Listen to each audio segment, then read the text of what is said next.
Hi, നമ്മുടെ പുതിയൊരു വീഡിയോയിലേക്ക് എല്ലാവർക്കും സ്വാഗതം. നമ്മൾ ഇന്നത്തെ വീഡിയോയിൽ നോക്കാൻ വേണ്ടി പോകുന്നത് യൂട്യൂബ് ഉപയോഗിച്ചുകൊണ്ട് നിങ്ങൾക്ക് നിങ്ങളുടെ ബിസിനസ് എങ്ങനെ ചെയ്യാം എന്നുള്ളതാണ് നമ്മൾ ഈ ഒരു വീഡിയോയിൽ നോക്കാനായിട്ട് പോകുന്നത്. ഇപ്പൊ നമുക്കറിയാം എല്ലാവരും ബിസിനസ് ചെയ്യുന്ന ആളുകളാണ്. അപ്പോൾ അതിൽ തന്നെ പലരും പല രീതിയിലുള്ള മാർക്കറ്റിംഗ് രീതി ഉപയോഗിച്ചുകൊണ്ടാണ് എന്ത് ചെയ്യുന്നത്, ബിസിനസ് ചെയ്യുന്നത്. എന്നാൽ യൂട്യൂബിനെ നമുക്ക് എങ്ങനെ ഇതിൽ പ്രയോജനപ്പെടുത്താം എന്നുള്ളതാണ് നമ്മൾ പ്രധാനമായിട്ട് നോക്കേണ്ടത്. ഇപ്പൊ ഇതൊക്കെ കൂടുതൽ ഉപകാരപ്പെടുന്നത് നമുക്കറിയാം, കേരളത്തിലേക്ക് ഒരുപാട് യൂസ്ഡ് കാറ് അല്ലെങ്കിൽ യൂസ്ഡ് ബൈക്ക് ബിസിനസ്സുകളുണ്ട്. അവർക്കെല്ലാം യൂട്യൂബ് വളരെയധികം ഉപകാരപ്പെടുന്ന ഒന്നാണ്. അത് നമ്മളെല്ലാവരും ഇപ്പോൾ കാണുന്നതാണ്. ഇൻസ്റ്റയിലും അതേപോലെ തന്നെ യൂട്യൂബിലും എല്ലാം ഇപ്പോൾ യൂസ്ഡ് വാഹനങ്ങളുടെ വീഡിയോസ്. പക്ഷെ ഇങ്ങനെയുള്ള വീഡിയോസ് നമ്മൾ ചെയ്യുന്ന സമയത്ത്, അത് എപ്പോഴും യൂട്യൂബിന് വേണ്ടി ചെയ്യുന്ന സമയത്ത് പ്രത്യേകിച്ച് നമ്മൾ ശ്രദ്ധിക്കേണ്ടത്, ആളുകൾ കൂടുതലും സെർച്ച് ചെയ്യുന്ന തരത്തിലുള്ള കണ്ടന്റ് ചെയ്യാൻ വേണ്ടിയിട്ടാണ്. ഇപ്പൊ ഒരു വണ്ടിന്റെ കുറിച്ച്, ഒരു വണ്ടിക്ക് എന്തൊക്കെ പ്രോബ്ലംസ് ഉണ്ടാവും, അല്ലെങ്കിൽ ഒരു യൂസ്ഡ് വണ്ടികൾ എന്തൊക്കെയാണ് എടുക്കുമ്പോൾ എങ്ങനെയൊക്കെയാണ് ശ്രദ്ധിക്കേണ്ടത്, ഇതേപോലുള്ള ആളുകൾ സെർച്ച് ചെയ്യുന്ന തരത്തിലുള്ള വീഡിയോസ് ആയിരിക്കണം നമ്മൾ എപ്പോഴും ചെയ്യേണ്ടത്. എങ്കിൽ മാത്രമാണ് യൂട്യൂബിന്റെ സെർച്ചിൽ നമ്മളെ വീഡിയോ വിസിബിൾ ആവുള്ളൂ. അതിന് മുന്നേ തന്നെ പറയുകയാണെങ്കിൽ, നിങ്ങൾ ബിസിനസിന് വേണ്ടി ഒരു യൂട്യൂബ് ചാനൽ തുടങ്ങുന്നുണ്ടെങ്കിൽ അത് കൃത്യമായിട്ട് യൂട്യൂബ് SEO എന്നുള്ളൊരു സംഭവം ചെയ്യേണ്ടതാണ്.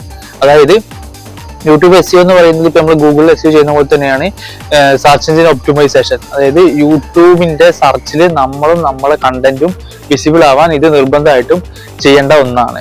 പിന്നെ അതേപോലെ തന്നെ കണ്ടന്റിൽ ശ്രദ്ധിക്കേണ്ട കുറച്ച് കാര്യങ്ങൾ എന്താ വെച്ച് കഴിഞ്ഞാൽ, ഒന്ന് നമ്മൾ UGC കണ്ടന്റുകൾ കൂടുതലായിട്ട് ചെയ്യാൻ വേണ്ടിയിട്ട് ശ്രമിക്കുക. പിന്നെ ഒരു സമയത്ത് എഡ്യൂക്കേഷണൽ കണ്ടന്റ്, അതിപ്പോ നിങ്ങളെ ബിസിനസ്സുമായി ബന്ധപ്പെട്ട് ആളുകൾ അറിയാൻ വേണ്ടി ആഗ്രഹിക്കുന്ന, അല്ലെങ്കിൽ അവർക്ക് ഇൻഫർമേഷൻ കൊടുക്കാൻ വേണ്ടി ആഗ്രഹിക്കുന്ന തരത്തിലുള്ള കണ്ടന്റുകൾ കൂടുതലായിട്ട് ചെയ്യാൻ വേണ്ടിയിട്ട് ശ്രമിക്കുക. അപ്പൊ ജസ്റ്റ് നിങ്ങൾ കണ്ടന്റ് ക്രിയേറ്റ് ചെയ്യുമ്പോൾ അത് എപ്പോഴും ഷോർട്സ് ആയിട്ടും ലോങ് വീഡിയോ ആയിട്ടും ചെയ്യാൻ വേണ്ടിയിട്ട് ശ്രമിക്കേണ്ടതാണ്. അതായത് ഇപ്പൊ ഷോർട്സിൽ ഇപ്പൊ ഒരു ആള് നമ്മളെ വീഡിയോ കാണും, എപ്പോഴും ലോങ് വീഡിയോനേക്കാളും കൂടുതൽ റീച്ച് വരിക ഷോർട്സ് വീഡിയോസിലാണ്. അപ്പൊ ഈ ഷോർട്സിൽ നിന്ന് ഈ വലിയ വീഡിയോയിലേക്ക് ആളുകളെ റീഡാക്ട് ചെയ്യിപ്പിക്കുന്ന രീതിയിൽ വേണം നമ്മൾ ഷോർട്സ് അപ്ലോഡ് ചെയ്യാനായിട്ട്. ഇപ്പൊ നിങ്ങൾ ഒരു വിഷയത്തെ കുറിച്ച് ഒരു ഷോർട്സ് അപ്ലോഡ് ചെയ്യുമ്പോൾ അതിൽ തൊട്ട് താഴത്തായിട്ട് നമുക്ക് ഈ ലോങ് വീഡിയോന്റെ ലിങ്ക് കൊടുക്കാനുള്ള ഓപ്ഷൻസ് കാര്യങ്ങളെല്ലാം ഉണ്ട്. അപ്പൊ അങ്ങനെ നമുക്കിത് പ്രയോജനപ്പെടുത്താൻ പറ്റും. പറയുന്ന നമുക്ക് യൂട്യൂബ് കിട്ടുന്ന വ്യൂസിനെ നമുക്ക് മറ്റുള്ള നമ്മളെ വെബ്സൈറ്റിലേക്ക് അവിടെ റീഡാക്ട് ചെയ്യിപ്പിച്ച് കഴിഞ്ഞാൽ നമുക്ക് മെറ്റാ ആഡ്സ് ഉപയോഗിച്ച് റീടാർഗറ്റിംഗ് ചെയ്ത് നമ്മളെ കസ്റ്റമേഴ്സ് ആക്കി മാറ്റാനും ഇതിൽ ഹെൽപ്പ് ചെയ്യുന്ന ഒരു കാര്യമാണ്. പിന്നെ അതേപോലെ നമ്മൾ ശ്രദ്ധിക്കേണ്ടത്, എപ്പോഴും കൺസിസ്റ്റന്റ് ആയിട്ട് വീഡിയോസ് ഇടാൻ വേണ്ടിയിട്ട് ശ്രമിക്കുക. പക്ഷെ ബിസിനസ് ചെയ്യുമ്പോൾ എല്ലാവർക്കും ഒരേപോലെ വീഡിയോസ് ഇടാനായിട്ട് പറ്റിയെന്ന് വരില്ല. എന്നാലും മാക്സിമം ഒരു വീക്കിലി ഓരോ വീഡിയോസ് വെച്ചെങ്കിൽ ഇട്ട് കഴിഞ്ഞു കഴിഞ്ഞാൽ ആ വീഡിയോസ് ഒന്നും നിങ്ങൾക്ക് ഇന്ന് ബിസിനസ് കൊണ്ട് തന്നില്ലെങ്കിൽ പോലും നാളത്തേക്ക് നിങ്ങൾക്ക് ബിസിനസ് കൊണ്ട് തരും. ഓക്കെ. പിന്നെ അതേപോലെ ഡയറക്റ്റ് ക്യാമറന്റെ മുന്നിൽ നിന്ന് നിങ്ങൾക്ക് വീഡിയോസ് എടുക്കാൻ മടിയാണെന്നുണ്ടെങ്കിൽ ഇപ്പൊ നമുക്ക് ഒരുപാട് AI ടൂൾസ് അവൈലബിൾ ആണ്.